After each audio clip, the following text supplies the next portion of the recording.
And today my hands are shivering. The person I manifest from last 5 years. One day I need to do one podcast with the person who inspired me, who's passionate about teaching and all that is Dr. Eric Cole.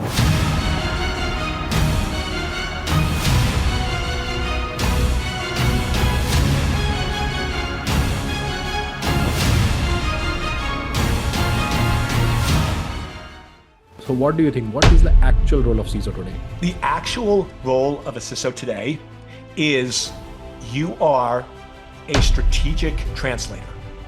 When we're talking about based on the CI triad, we talk about the controls, and this is your thought process only. We have further only two type of controls: preventive and detective. So how do you see those controls to be placed in this matrix?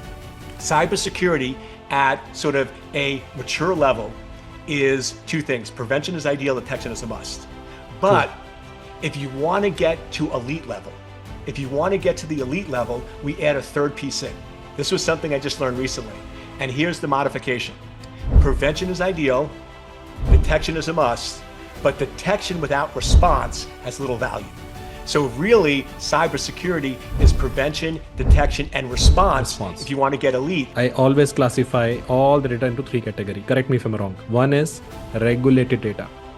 Second is operational data. And third is business data.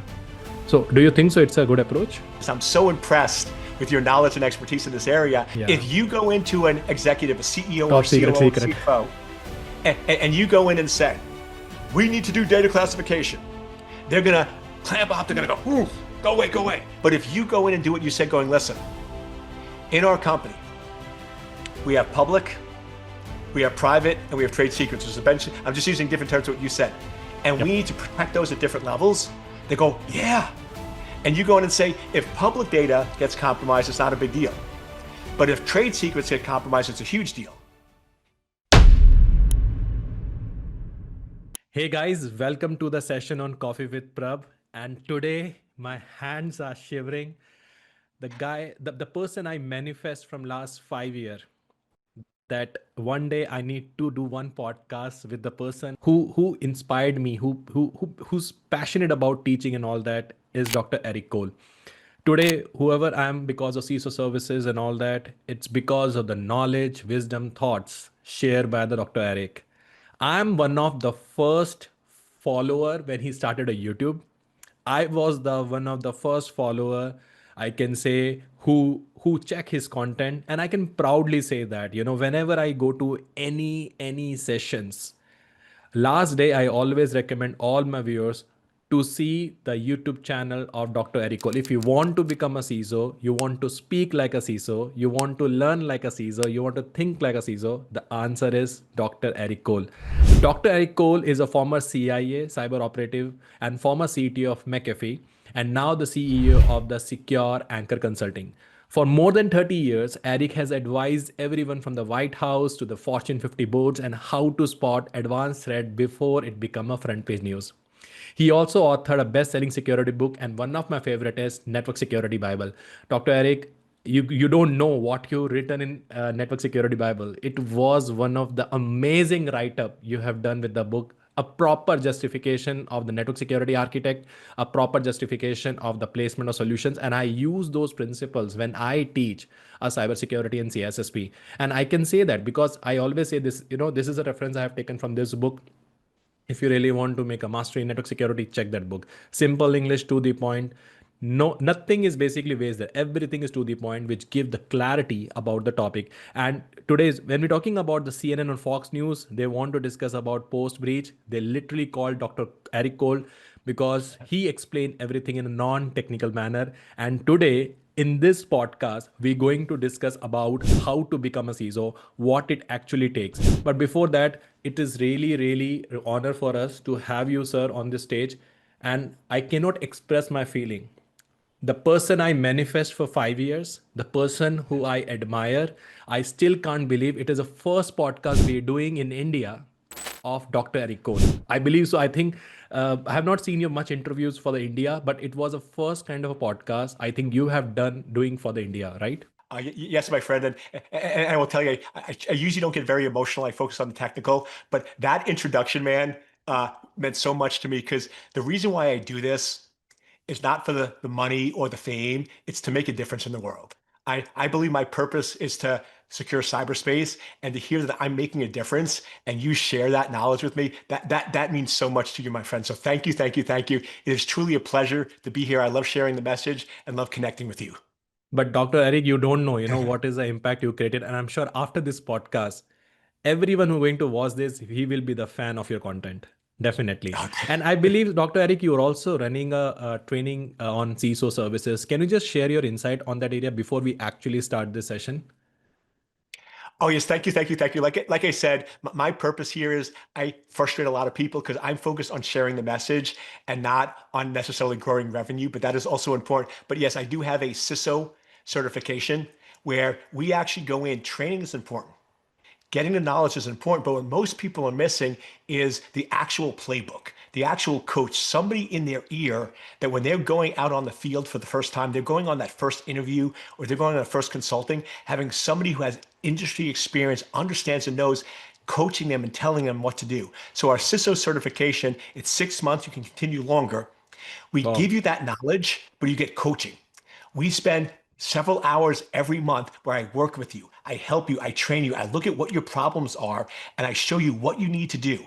I overcome. We basically think 5 moves ahead and I show you what's going to happen in an interview. So when you get in there, when you're briefing the board, when you're going in and presenting to those executives, whether it's the first time or the 100th time, you are prepared because I've done it. I'm with you all the way. I'm sort of like your spirit animal, right? So they're whispering to you, helping you and telling you what you need to do so you're ready to go out of the gate and you don't make the mistakes that I made over the last 30 years. Thanks, Eric. And guys, this is not any kind of a endorsement video. This is not any paid marketing video. I have recommended more than 12 to 15 people to Dr. Eric for the CISO sessions, and today they are heading a position of directorship. And Dr. Eric, I can bet on it. The statement what you use in your CISO sessions and all that, it's changing a lot of people careers. And I can see myself, there's a lot of people in my references who I recommend your training for CISO. They're doing amazing. Oh, thank you, thank you, thank you. Yeah, like I said, I believe my purpose for being on this planet is not to be a billionaire. It's to change lives. It's to help I people. agree. It's to make cyberspace safe. So I appreciate you giving me a voice to share that message with the world and especially people in India. Thank you, thank you, thank you. Thanks, Eric. And guys, those who are not aware about, he's also a CISSP instructor, and his batch is always get full, and it is not something as a cost effective. It's very expensive, but the training get out of seats. There's no space will be available, and those who have attended his program, they are very lucky. And we will try to accept some of the data in today podcast, which can be very insightful for the people who want to become a CISO. So, Dr. Eric, can we start today's session, which we are going to schedule? Absolutely. Yeah. And just one last thing, and it's not for me or anyone. Everyone loves investing in other people. They invest in their family, they invest in their business, they invest in real estate. But what most people don't miss is the most important investment is yourself. So whether it's me or Exactly. somebody else, make sure you have help, make sure you have coaches, make sure you have people around you, because if you can make yourself more valuable quicker and faster, all those other investments multiply quicker and faster. So make yourself a priority, make yourself the most important person, and invest in yourself to become the best possible person, whether it's security or whatever business you're in. Invest in yourself because the more powerful you are, the more powerful everyone else around you is. Excellent. I agree on that point. And that's why the learning skill is the most important part for any person, more than anything else. And I agree on that part. So, Dr. Eric, when someone say, I want to become a CISO, what is the first mindset shift they need to make? And I will be your first student who making a notes. So the first mindset shift is you have to think like an executive. You have to think like a business person. Cybersecurity is not about defending against attackers. It's not about making a system secure. It's not about preventing, detecting, or responding to a breach. Cybersecurity is all about keeping people safe. It's all about growing a business. It's all about making the world a better place. When we have that shift, that cybersecurity is about helping people, securing businesses, building businesses, growing revenue, everything shifts. Cybersecurity is not something that disables people. It's not an inconvenience. It's not something I hear all the time. Oh, Eric, you're going to be the person that tells us what we can't do. You're going to be the person that negatively impacts the business. You're going to want to go in and start blocking packets and blocking attachments and making things more difficult, making things harder. And that's the wrong shift. That's how security engineers think. And that's important. We need security engineers. But being a chief information security officer, being a chief officer, whether it's of a business or you're the chief officer of your life, we need to go in and recognize that cybersecurity is a business enabler. It's all about going in and saying, how can I go in and expand the business? How can I go in and make the business better? How can I make more money? How can I make more revenue for the business? If we're going in as a CISO and saying, my primary job is to make the business grow and expand as quick as possible, and using cybersecurity as my superpower, as my secret weapon, everything shifts. It's a huge mindset shift. But when you think of it that way, all of a sudden, everything changes in how you think, how you approach, and how you give solutions. I agree. And that's the reason I ask about changing the mindset from a security as a blocker to a security as enabler. So what are the other Yes. stuffs we can look for? So what we have to go in, and the first most important thing, and we do this automatically, we've done this our entire life, so we don't even realize it. What is our risk tolerance? What risks are we willing to accept, and what risks are we not?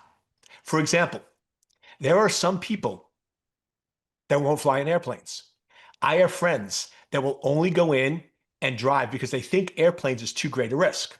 So in their life, their risk acceptance is getting on a piece of steel that goes 30,000 feet in the air is too risky for them. So they're never, ever going to get on an airplane. Other people like me accept that risk. We recognize as a risk. We see it right now with space travel. There's some people that will go in and get in a rocket that goes into outer space. Right now, to be honest with you, I don't think it's mature enough. I think it's too risky. Maybe in 5 or 10 years, I'll get in a rocket, but right now I won't. So it's all about what is your risk tolerance level. We do this in our lives. We do this with our family. We do this with our kids. But we don't do this with cybersecurity in business. So the first thing you have to do is go into a business going, listen, there are going to be attacks. We are going to get broken into. Embrace the breach. Recognize it's a reality. 100% security is a fantasy. It can't be achieved. So what is our risk tolerance? Based on the size of our business, based on the money we have, the revenue, our growth model, what risk are we willing to accept and what risk are we not willing to accept? Until you get your risk tolerance level down, until we get your risk appetite locked in, where the executives and everybody agrees, these risks we're willing to accept, these risks we're not. Then once that's locked in, once everyone is in agreement, these risks we'll accept, these risks we won't. Just like in real life, we'll accept the risk of traveling on an airplane or we won't. Then we share that message with everybody, with the directors and everything down. We boil it down. The problem right now is cybersecurity. We're trying to go in from the bottom up. Now, don't get me wrong. I'm a huge fan of awareness. I think awareness is critical. It absolutely needs to be done.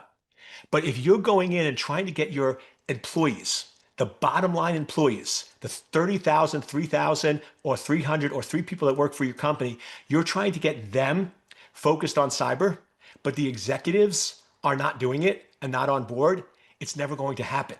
So what we need to do now is a hybrid. We can't stop the awareness. We got to keep doing that, but we have to start focusing in more at the top level. Get the executives bought in that you are a target. Cybersecurity is your responsibility. Let's get a risk tolerance. Let's figure out what risk we're willing to accept, get that locked in, and then boil it down. And now, all of a sudden, the awareness, the technical pieces, and the top all sort of merge together. But that's the missing piece of the puzzle. We're doing 2/3 of the puzzle, but the missing piece is we don't have an awareness at a strategic level in the business of what risk tolerance we're willing to accept. Excellent. And that was a very good insight you said. And that is the best thing about Dr. Eric, guys, that he explained in such a way, even the non-technical can able to understand. And I really appreciate the example inside you have taken about the airport and traveling by the bus. And with the continuation of the question, Dr. Eric, thanks for sharing the great insight on the part of how to categorize the thing and all that. So what is actually the role of CISO today? because we have seen in last 20 years, the business, there's a lot of change happen in the business. There's a lot of change happen in the transformation of IT. Now people are using AI, ML. A lot of JDs talking about you need to be developer to be a CISO and all that, or technical to be CISO. There's always myth regarding the actual role of CISO. So what do you think? What is the actual role of CISO today? The actual role of a CISO today is you are a strategic translator. You have to go in and translate from technical to business.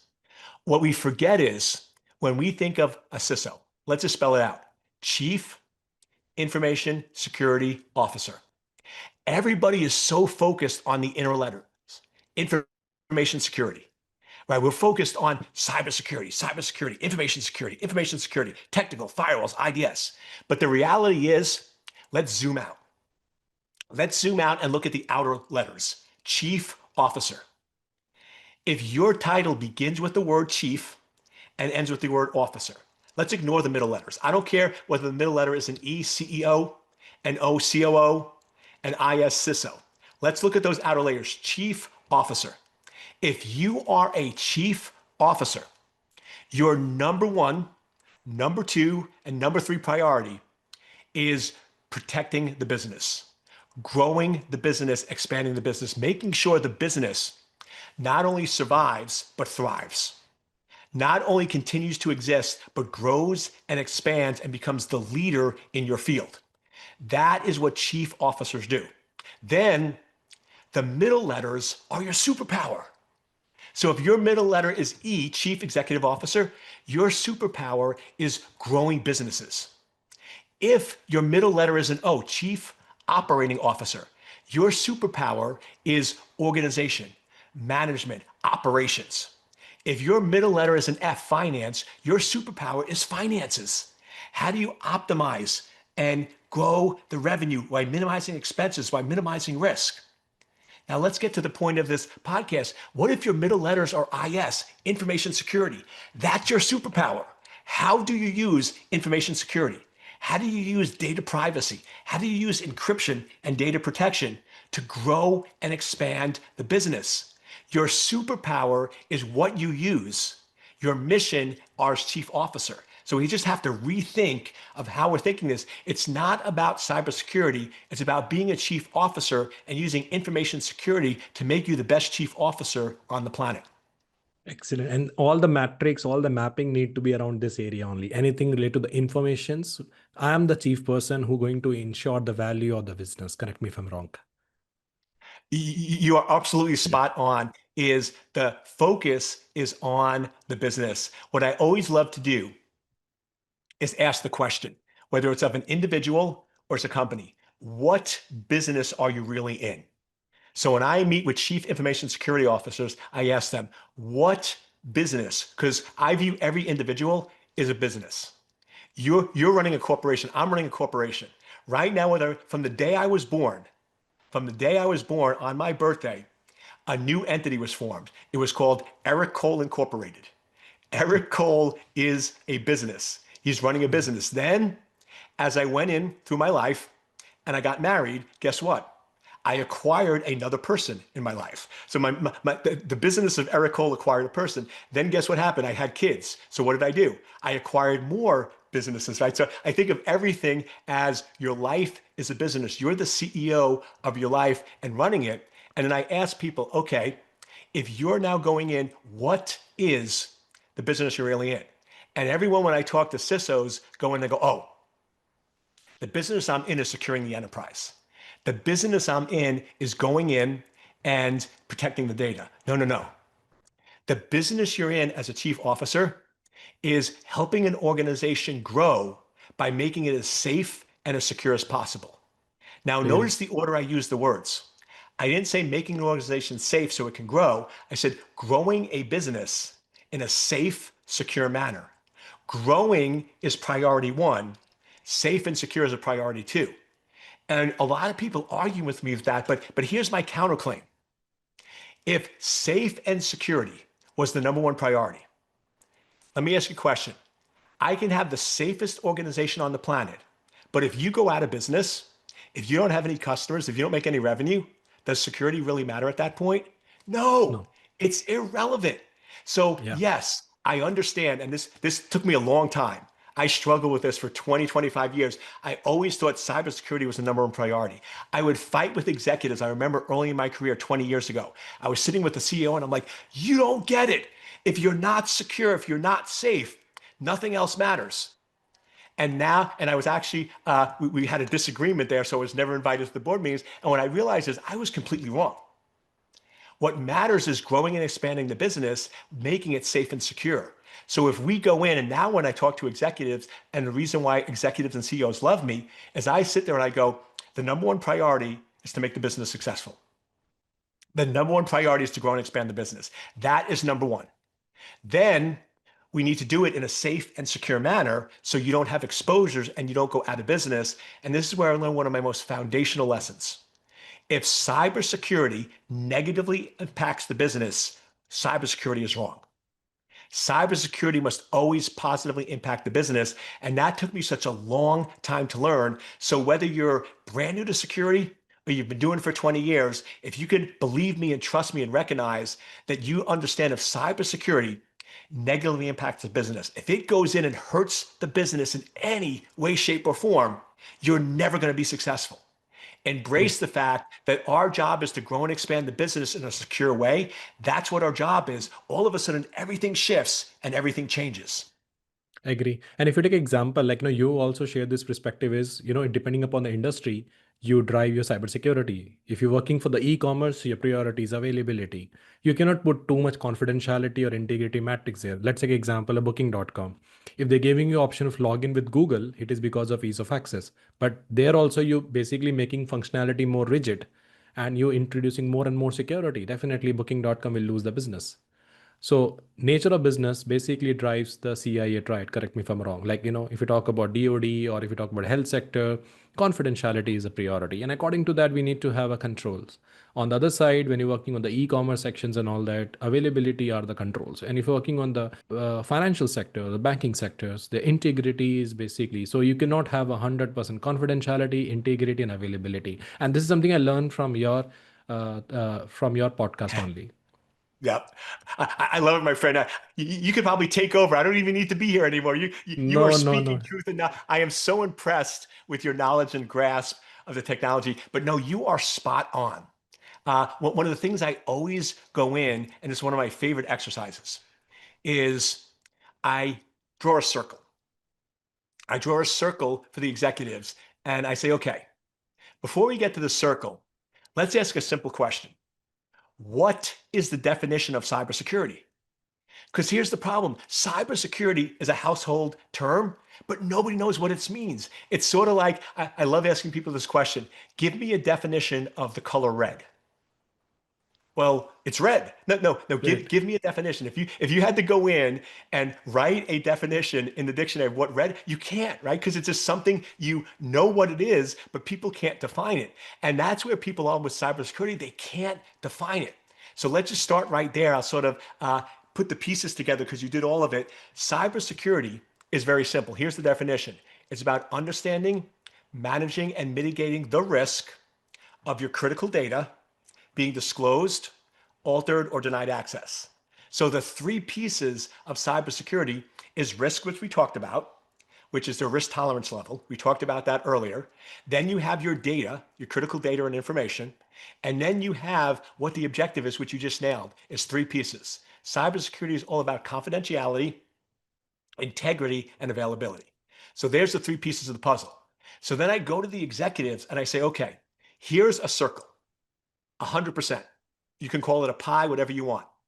I want you to tell me for your business, based on your risk and growth and all those factors, this is unique. Unique, the numbers are unique to every business.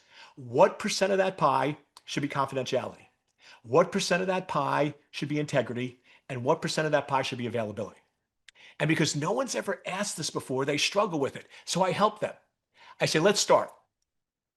Let's just go equal 33, 33, 33. It's really 33.333% for the math people, but we'll just round up to 33. So 33, 33, 33. That's where we're going to start. Is that where you want us to spend our money? Should we be spending a third of our time on confidentiality, a third on availability, a third on integrity? And they go in and go, oh no, let's move this, let's move this, let's move that. And then we end up with an agreement saying, okay, so we agree, and I'll just make it simple. Hypothetically, we agree that 50% should be confidentiality, 25 integrity, and 25 availability. For our current business, that's the numbers. And notice, I'm not worrying about 51.2. We're doing round numbers here, just general ballpark. We don't got to get too technical. It's strategic, strategic, strategic. So we all agree this is that. Here's the crazy part. I then go back to the finance. I don't go to the technical people. I go to the finance people, the chief financial officer, and I go, okay, for the last 5 years, I want you to tell me all the money you've spent on security. Your budget right now is 5 million. It might be 50K, it might be 50 million, but let's just use 5 million. So you spend $5 million a year on cyber. I want to know what you spent it on. Okay, firewalls, SIM, encryption, whatever it is. And then I go in and classify, okay, this solution, is this focused on confidentiality, integrity, or availability? And I'm putting an X, I'm not doing numbers. I'm just going in and saying, okay, does this solution have anything to do with confidentiality? Boom. Does it have anything to do with integrity? No. Anything to do with availability? No. So all confidentiality, 1X. And then I add up the X's and I create a pie chart. And every single time, and you probably, I see you nodding your head, probably not a surprise. Every single time, the two pies are different. You look at what's important to the company, 50, 25, 25. You look at where they're spending the money, they're spending, and this is the crazy part, real company I just did this for, 50% was confidentiality, 25 integrity, 25 availability. When we looked at where they spent the money for the last 5 years, I was shocked. The executives were shocked. Everyone was shocked. 90% was spent on confidentiality, 7% was on integrity, and 3% was on availability. They were completely misaligned. They were putting so much energy in confidentiality, they weren't focused on integrity or availability. And guess what? Ransomware attacks are not confidentiality. Ransomware Exactly. attacks are availability. And In integrity. most Yeah. ransomware attacks, your data is fully encrypted. The attackers don't have access to your data. They can't read your data, but they don't care. They make the data not available to you. Yeah. If you can't access patient information and you're a hospital, you go out of business. If you Yes. can't have accurate recordings of the bank information, if I don't know how much money is your bank account integrity, and you're a financial institution, you go out of business.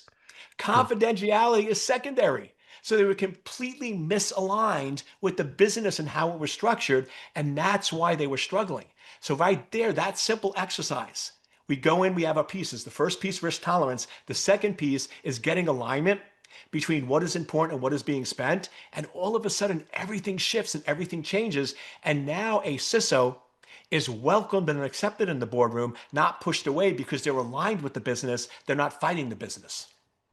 And the reason of asking this question is, when we're talking about based on the CI triad, we talk about the controls. So, and this is your thought process only. We have further only two type of controls: preventive and detective. Preventive is static in nature, and detective is dynamic in nature. So, how do you see those controls to be placed in this metrics? Because companies spending a lot of money on preventative, but that is static in nature. Until unless Yeah, you don't have a detective, until unless you don't learn anything, you can't make it preventive as effective. So how we exactly. map that? Yeah. And I think you know what I'm going to answer. And I appreciate you teeing up the ball for me because I'm going to hit this one out of the park. You know the phrase prevention is ideal, but detection is a must. Like that Yes. was one of the terms that I coined very, very early on. And I love everybody uses it now. Yeah. One of the best compliments is when somebody uses what you created. And I know a lot of people are all about, And I'm I proud want, of it. I'm proud of it. yeah, I'm there's yeah. no harm. I always say, okay, this is something I have taken a reference from Dr. Varick. Yeah. Yeah. And it's funny because people go in and like, you didn't create that. You didn't invent that. I don't care.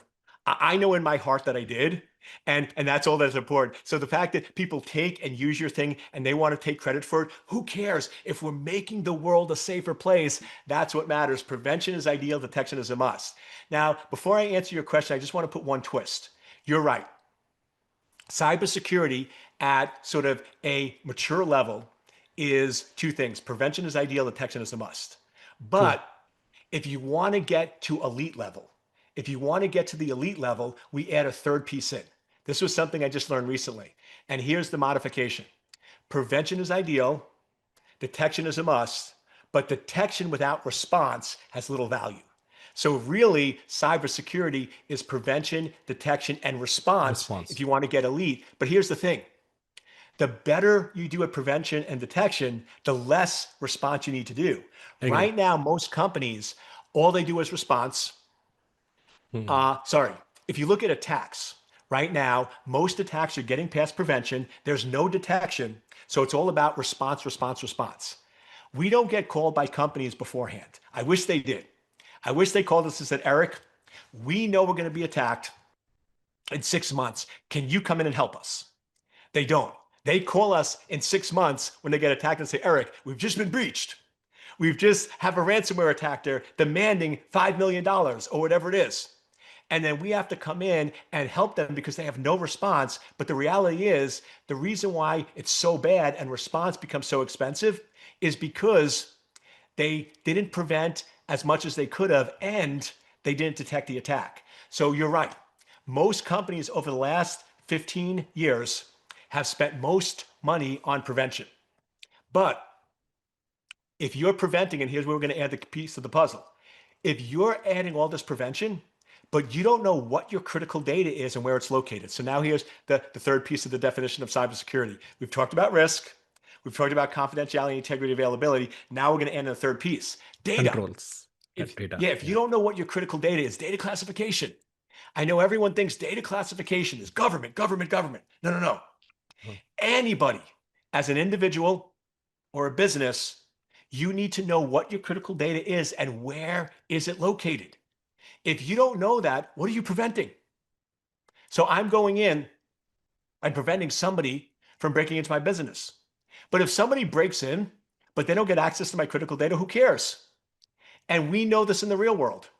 If you have valuable assets, if you have a diamond or a lot of cash or gold, you don't keep that on the countertop. You don't keep that in the garage. You put it in a safe with a combination. And thieves know that. Thieves know if I break in to a mansion, if I break into a house of somebody who's worth hundreds of millions of dollars, but I can't get access to their safe, it's useless. It has no value. So that's why attackers don't break in to big houses. They break into smaller houses because guess what? Those people don't have safes, but they have money. And now they're worth less, but they're still valuable, but they're left in open space. So that's an easier target. My goal is I don't care if somebody breaks into my house. If somebody breaks into my house, but they don't hurt my family, they don't steal my valuable information, and they don't get access to my gold, silver, or diamonds, who cares? Who cares if somebody got in? So what I'm trying to do is not prevent somebody from breaking into the house. I'm preventing somebody from getting access to my critical data. And that's the shift. For the last 15 and 20 years, everybody's been focused on preventing somebody from breaking into their company. Who cares? Let them break in. If they can't get to your critical data, then it doesn't really matter. So our prevention has been focused on the wrong area. We sort of have what we call the hard outer shell and the soft gooey center. All of our prevention is perimeter, perimeter, perimeter. But when that perimeter gets breached and they break into that critical data, game over. Game over, and they're in. So what we need to do is reshift our prevention. Our prevention needs to be more zoomed in and focused on our data. And here's the good part. Perimeter protection is very mature. You've done that. You've overinvested in it, so we don't have to worry about it. You just have to maintain that. Now we need to do some prevention on critical data, controlling our data. Once again, pretty good there. But then we need to shift most of our attention on detection, detection, detection. Most companies don't have really good detection. True. We see this all the time where when an attack happens, very rarely does an attacker hit the company for the first time and break in within 24 hours. Very rarely. Normally, they're doing reconnaissance for 3 or 4 months. They're mapping out the organization. They're going in and trying to build the company. They do this for 3 or 4 months. Then they find vulnerabilities and weaknesses. Then they do a test. They say, okay, before we launch the real attack, we want to see, are there going to be alarms? Are there going to be problems? Are there going to be issues? So then they actually break in and they don't actually take anything. They don't actually damage. They just break into your house saying, can we actually do that? So they actually come to your house when you're at work and they see if they can pick the lock. They open the door and they just look inside. Nobody did anything. There's no alarms. The police don't show up. They shut the door and lock it. Now they go, okay, we know they don't have cameras, they don't have alerts, they don't have any of this. And then in 3 or 4 weeks later, now that we know the target, we know the vulnerability, we know what they have in place, then we go in and rob them. But here's the issue. What if we actually detected the scanning? What if we actually detected when they showed up to our house? What if we detected when they broke in but didn't do damage? We could have prevented the issue. Detection, detection, detection. We need to detect all the earlier stuff so this way the big problem never happens. True. And that's the biggest concern for any company is dealing with false negatives. And that is Yep. only been improved by updating the data. And Mr. Dr. Eric, with the continuation of that, when you're talking about data classification, correct me if I'm wrong, I follow one simple principle. No matter which company, I always classify all the data into three categories. Correct me if I'm wrong. One is regulated data. Second is operational data. And third is business data. So you take any industry, for they have this. So regulated data is your PI, PHI, and all that. Operational data is your SIM logs, operational logs, and all that. And business data is trade secret. So no matter which business you have, no matter which industry you work, this is the further we only have a three type of data. And when I do my classification data visibility, I do based on this matrix only. So do you think so? It's a good approach to starting point? Absolutely. And my friend, what you just did, which was brilliant, is you did data classification, but you didn't call it data classification. Yeah. Or you just called it something else. So here's the trick, and you've mastered this. I'm so impressed with your knowledge and expertise in this area. The way you do effective security is don't use technical jargon. Yeah. If you go into an executive, a CEO or Top secret, COO or secret. CFO, and you go in and say, we need to do data classification, they're going to clamp up. They're going to go, go away, right? Because they don't like that term. That term has a negative connotation with them. But if you go in and do what you said, going, listen, in our company, we have public, we have private, and we have trade secrets. There's a bench. I'm just using different terms of what you said. And we Yep. need to protect those at different levels. They go, yeah. And you go in and say, if public data gets compromised, it's not a big deal. But if trade secrets get compromised, it's a huge deal. Now, notice the shift. For confidentiality, it's about our trade secrets. I don't care if my public data, somebody reads it. So no confidentiality in public, all the confidentiality in trade secrets, but let's shift it. Integrity. If my public data is wrong, that's going to impact the business. If my pricing is wrong, if my data, so when we go to integrity, integrity is all about public data, not trade secrets. Because the trade secrets, if somebody can't get access to it, they can't do integrity. They can't modify it. So now our confidentiality, that 50% of confidentiality, we're only focused on trade secrets. Who cares about public? But now when we get to that 25% integrity, it's all about public data. Who cares about the trade secrets? So it's all about shifting and using that language. So now we're not going in and saying data classification, we're going in and speaking business language, and then all of a sudden they accept and recognize and put that together. True. And that is the reason, I asked that question. It's all about the perspective. How do we follow the make sure it should be keep it simple. Because our job is not to create a fear, uncertainty, and doubt for which we has been hired. But Exactly, thanks. exactly. But thanks, Eric sir. Thank you so much for sharing the insight on this particular thing. So with continuation of that, I'm sorry I'm asking you so many questions. So Oh no, I love this. I love this. Dude, I am having such a good time today with you. thanks. Same here. I know. I'm just taking all those 5 years doubts in this podcast, and I'm sure it will be I'm sure it will be a very good podcast for the viewers who want to become a CISO, to be frank. Excellent, excellent. That's what I was hoping to do, my man. Share my message with the world. Definitely. So, Dr. Eric, when you're talking about what are the key infosec roles or experience that prepare someone for CISO seat? Like example, like we have a red teaming, pen testing, and all that. So I have seen your journey. You did the transition from technicians, network security, architect, then you become a CISO and all that. I personally saw your journey. Okay. Thank you. those who watching this podcast, I have, so when we don't know about computer, Dr. Eric was playing with the computer. Okay. Yes. So, so what do you think? What is the important InfoSec roles or experience prepare you for a CISO seat? So most important, remember, is a CISO is a strategic translator. Hmm, So the question is, what are you translating?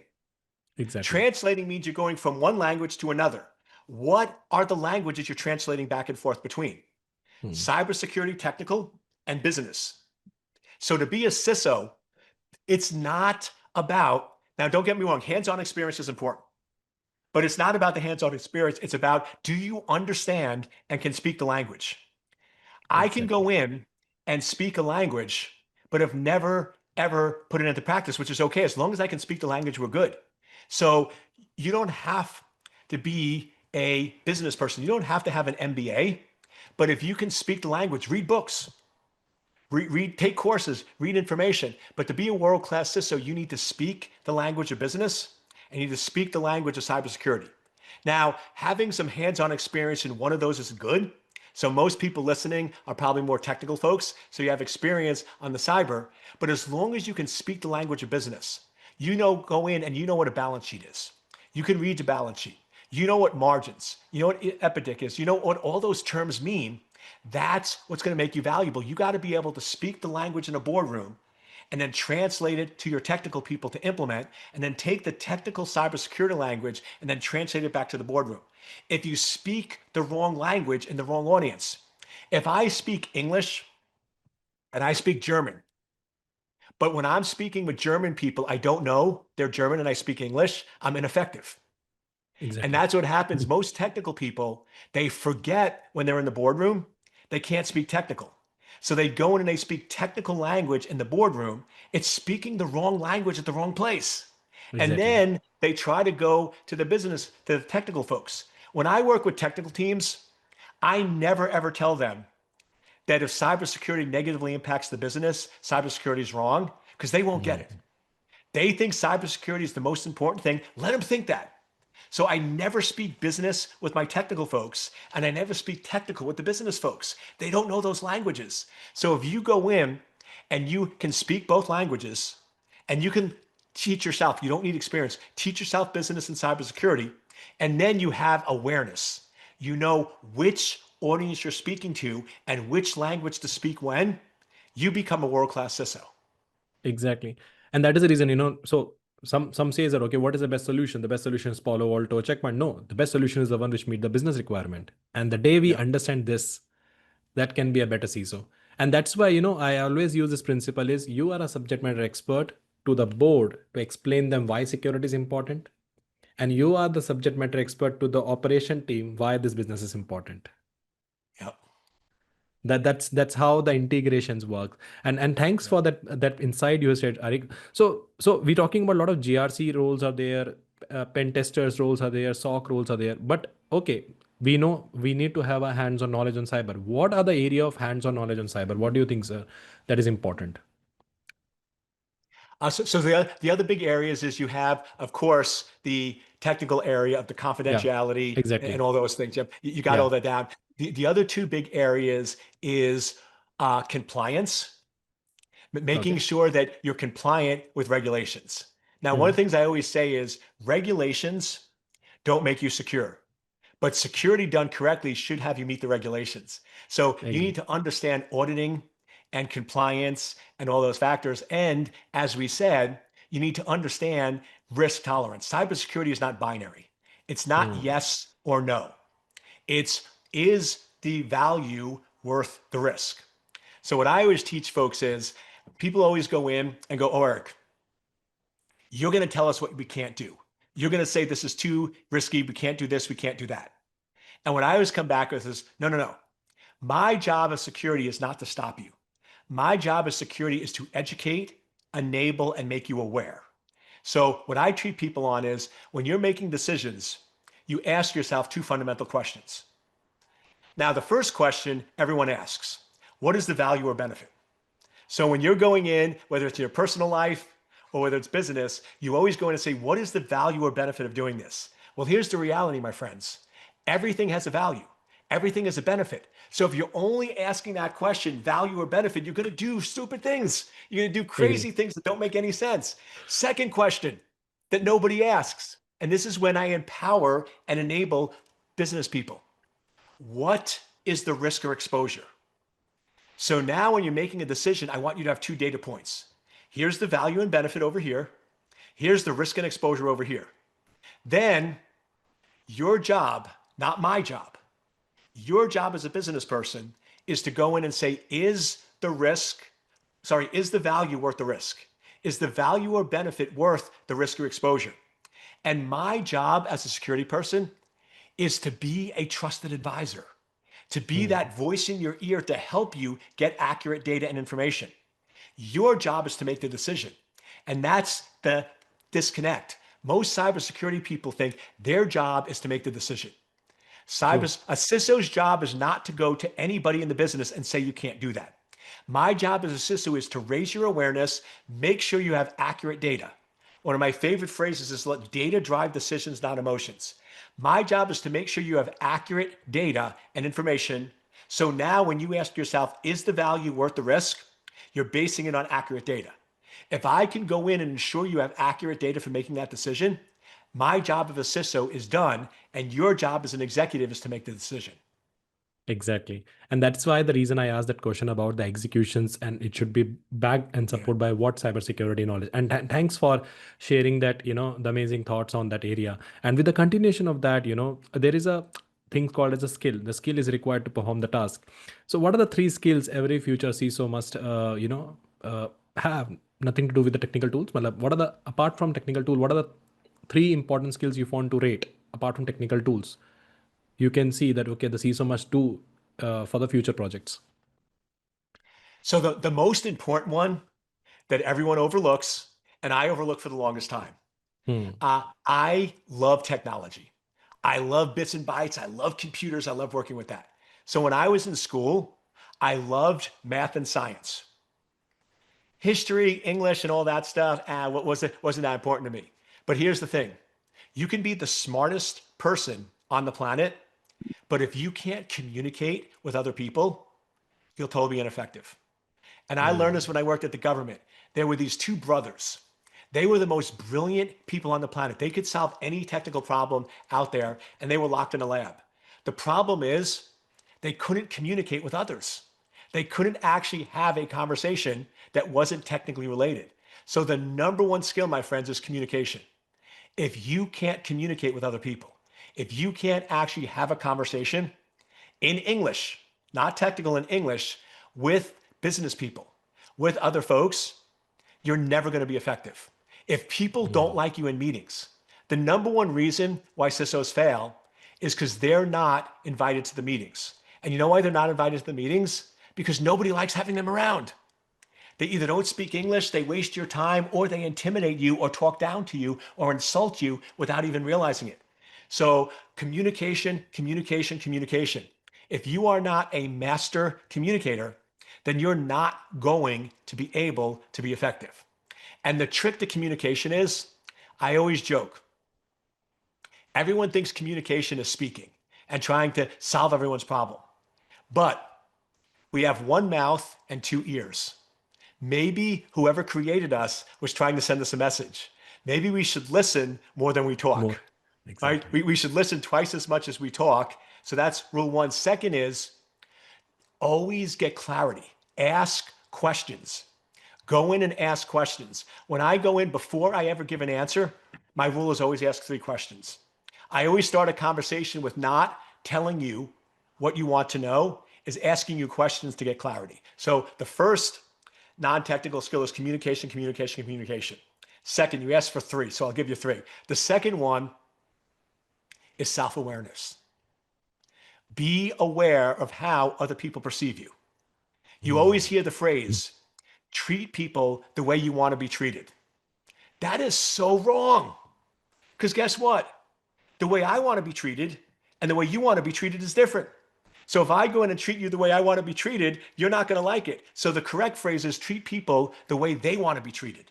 Exactly. But the only way you can do that is through awareness.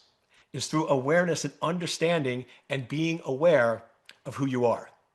And then the third thing Great point. is invest in yourself, improve yourself. You should always be self-learning. I love one of the phrases. If you go in and focus on the business, you'll make a living. If you True. focus on yourself, you'll make abundance of riches. So the three things is you need to have communication skills, you need to be self-aware, you need to continually learn and improve as a human. Excellent. And that's the reason today, if you talk about AI also, they demand data. Yep. The company who hold the huge data, they are the leaders. And the same Yep. happen in the skill sets. And thanks for Yep. sharing that amazing wisdom on the part of skills. And I'm sure that is also my key areas which I'm going to work on it very soon. Yep. But No, now and let's, just yeah, one quick thing before we move on. You yeah, mentioned AI, and everyone's talking about how AI is going to replace humans. I yeah, think that's so short-sighted. Here's the reality.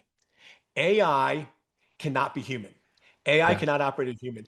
AI is a tool to enhance humans, not to replace humans. So all yeah. these executives that are saying AI is going to replace your job or 30% of you are going to be replaced by AI is so naive. They don't understand AI. What they should be saying is AI is going to make you so much more effective at your job. AI Hmm. is not going to replace your job, it's going to increase your efficiency. So sorry, I Enhance just your wanted to get to productivity. it, but then I didn't mean to interrupt you, but then we can jump to No, your no, next no. question. That's a very good point. That's a very good point. So the purpose I was talking about is the data pointers. But now let's talk about the politics. The last point of this podcast. How important is the executive presence, influencing powers, and cross-functional trust for CISO? Because you said about the Uh, communication skills and leadership skills and all that. Sorry for that. So how important is the executive presence, influencing powers, and cross-functional trust for CISO? so at the end of the game, everything is politics. Everything is political. Because here, political is the rules that govern your success. True. So for example, if I don't go in and understand the politics at my company, I don't know who likes what and who has what agenda, I can get in trouble. Great example is there was a company I was working for where the CEO and the COO did not get along. They did not like each other, and the COO was on its way out. They were actively looking for a new CEO. The CEO did not, sorry, the COO did not know that and did not realize it. So basically, anything the COO said, the CEO locked up. They didn't like this person. They didn't listen to him. I didn't know that politics. So I went in and got the COO to back me. So now I go into a board presentation and the COO is my ally. I go in and say, hey, the COO is backing me. The COO supports this. The CEO is behind this. But because I didn't realize that the COO is an enemy to the CEO, that I actually now am an enemy. As soon as the CEO heard that I'm aligned with the COO, they didn't like me. They put me in that camp. And just like they were trying to get rid of the COO, they were trying to get rid of me. So I didn't know that politics. But now another company, I've learned my lesson. So now I went into that company, I understood the politics and knew that the CEO didn't like the COO, but they loved the CFO. So now what I Hmm. did is I actually teamed up with the CFO. And I know this sounds crazy. I basically get in and presented it in a way that the COO would be against it.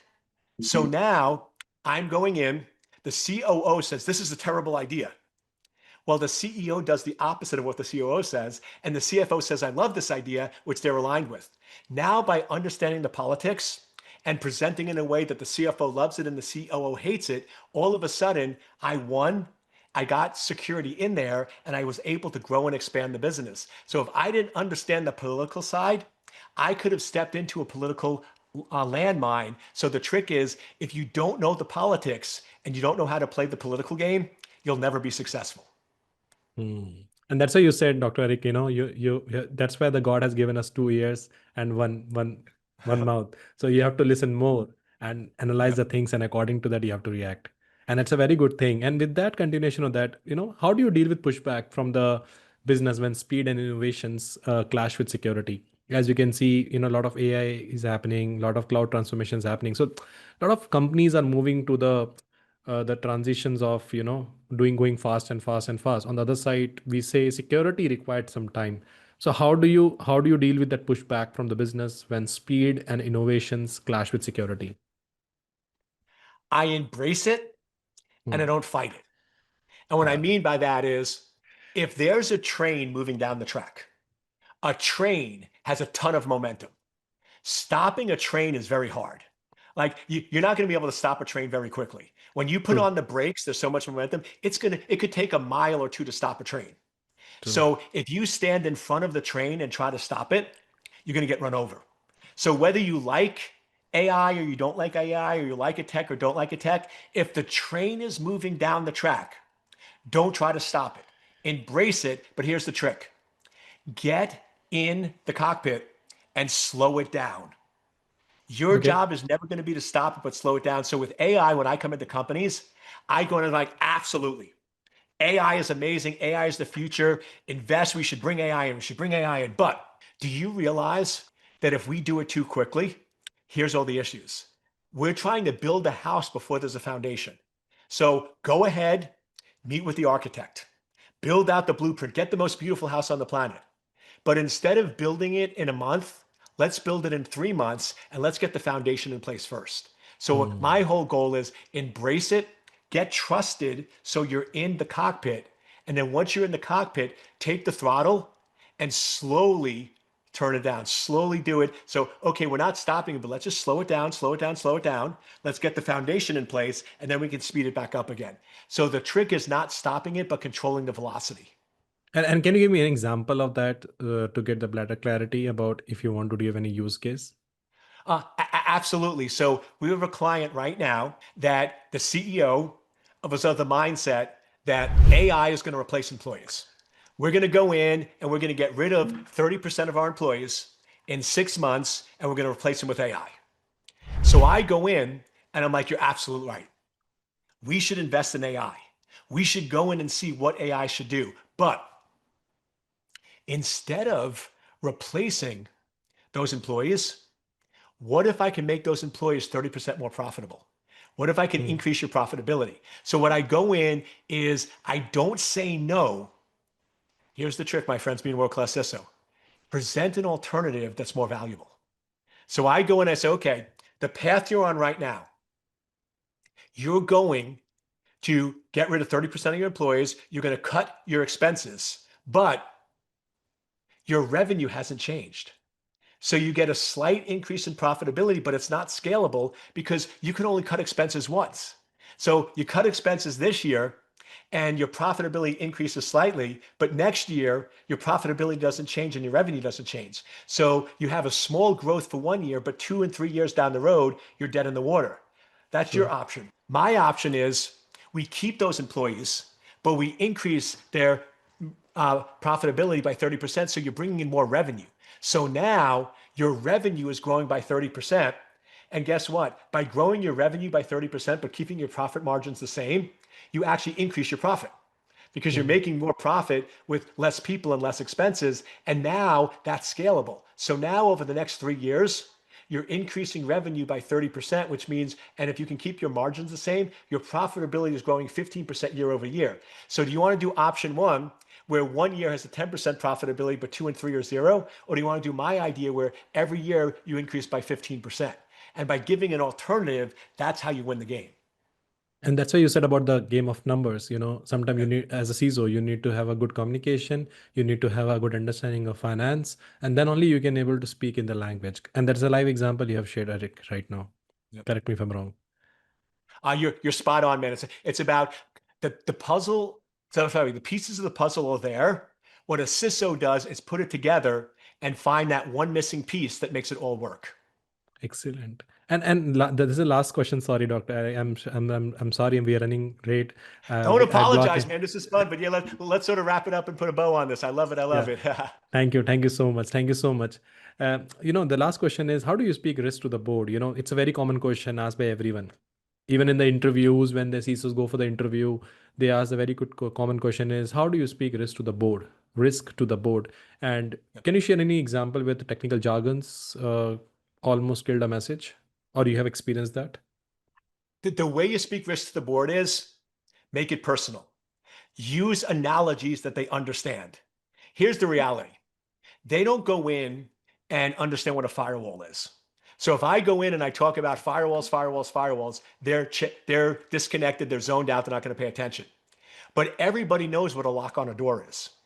Everybody knows what a lock is. So I go in and I say, okay, would you ever go in and invest in a lock but never lock the door? No. Would you invest in a security system but not have somebody monitor it? Of course not. Do you realize what you've done in security for the last 5 years? Is you've invested in locks, but nobody's locking the door. You've invested in a huge surveillance system, but nobody's monitoring it. So you've invested in the right areas, but what we need to now do is train everybody who lives in the house to lock the door when they leave. We True. need to hire a company that monitors your security system that can tell you when there's an issue. So we're not going in and losing what you did. We're just investing in figuring out the missing pieces. So by using analogies and making it personal, they can now understand, accept, and engage. Excellent. And that's why we say, you need to have some sort of understanding about technical also, that you should be confident with that, and then only you can able to explain the language. Exactly. Yep. Thanks, Dr. Eric. I couldn't able to imagine that I done this podcast, to be frank. The purpose of starting a YouTube channel with the first thing is that one day I want to bring Dr. Eric on this channel, and this is what our dream comes true. But it's a humble request that if tomorrow a lot of demand come around a particular topic in cybersecurity and CISO, can I disturb you again for one more podcast? I wish I can extend for 8 more hours, but yeah, I do understand. I respect your time, and I cannot hold off this moment, to be frank, Dr. Eric. That means so much to me. And the way I look at it is I'm all about connections. So to me, 2 hours ago, we were business associates. After this podcast, we're now friends. And I always Thank you love so doing much. favor with friends and staying in connection with friends. So we're friends now for life. So Thank you as so a much. friend, you can call me, you can ask me. I'd love to jump on the show in 3 or 6 months and continue. So yes, my friend, I'd be happy to continue to this discussion with you. Thank you so much, Doctor. Thank you so much, Dr. Eric. You don't know what you said. It's a big thing for me. And definitely for me also, I got a lot of inspirations from your content, what you make. As I say, I can proudly say to everyone, today, whoever probably is talking about CISO thought process, it because of this person, because I'm the one who follow his content every week. Every week when he shared he has a YouTube channel also, the which is pure, and it was the first kind of a YouTube channel which only talk about CISO. No gimmick, nothing, only talk about CISO. So Dr. Adik, one more request is, can I share your YouTube channel in the description box? Because I want more Absolutely. people get Please do. inspired from Please this. share my description, share my IG. I give away a lot of free content. I'm on a mission to secure cyberspace. So absolutely. YouTube channel, Instagram, please share it. I'll make it easy. DrEricCole, Dr. Eric Cole. So Dr. Eric Cole is my handle. drericole.org is my website. If you remember DrEricCole, I'd love to share my message with the world. So please do. We don't need to pronounce, you guys. If you simply type on Google Dr. Eric or Eric Cole, we can get all the pages, but I will share all Exactly. the pages URL in the description box. Please do, But my but friend. Thank you. thanks, sir. Thank you so much for sharing that insight. Before that, I want to take one picture, like just like a screenshot of this Okay. of the session. I can use for my memory. I can use for the LinkedIn, if with your due permission. Please do go for it, my friend. I'd love to Okay, share it, and please send it to me so I have a copy too. definitely. Let me take a screenshot. Yeah. So I will share that and I will tag you on the LinkedIn, so you can check that also. But Sounds good, but my friend. thanks. Thank you. It's truly been a pleasure. And those who are watching this podcast, make sure check the Eric Cole books also. He's one of the best book. I personally read that Network Security Bible, and the backside of, you can see Cyber Crisis, one of the eye-opening video for every CISO. Yeah. Good, my. Thanks, Dr. Eric, and thanks for sharing the great insight on that. Do you have any last minute pointer you want to say anything to the viewers before we wind up this podcast? My last insight is really simple, and it's a phrase you might have heard. Figure out your purpose, figure out your passion, and embrace it. If you love what you do, you never have to work a day in your life. To me, everyone always asks, what's my hobby?